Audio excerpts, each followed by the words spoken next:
Already मैं आपको update दे चुका था कि जब तक मार्केट इस ट्रेंड लाइन से बिलो है, बिलो परफॉर्म कर रही है, just and just looking for sale आप करेंगे। फर्स्ट हमारे पास जो एरिया रहेगा 76.196, ये हमारे पास फर्स्ट टारगेट एरिया है। एज लॉन्ग एज पॉसिबल जितना भी मार्केट अगर इस एरिया को ब्रीच या ब्रेक करती है तो 72.6 ऑलमोस्ट हमारे पास सेकंड एरिया है। तो कल की अगर लाइव सेशन लाइव क्लास में अगर आप दोस्त आए थे तो एक चीज़ मैंने बड़ी क्लियरली आपको बताई थी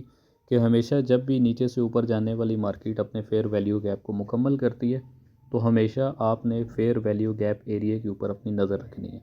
तो जैसे ही मार्केट अपना फेयर वैल्यू गैप मुकम्मल करेगी, साथ में अगर कोई ट्रेंड लाइन है, ट्रेंड लाइन के साथ में अगर कोई लेवल भी है, देन डेफिनेटली हम वहाँ से स्मूथली और फील फ्री एक अच्छा सेल साइड के ऊपर मार्केट को देखेंगे। तो ऑलरेडी डेली के चार्ट के अंदर भी हमारा जो मेन एक टॉप एरिया, टॉप का जो लेवल था 79.160 अराउंड ये एरिया था, उसके साथ में ट्रेंड लाइन और ट्रेंड लाइन के साथ में रिवर्सल मूव ऑलरेडी मैंने क्लियर कर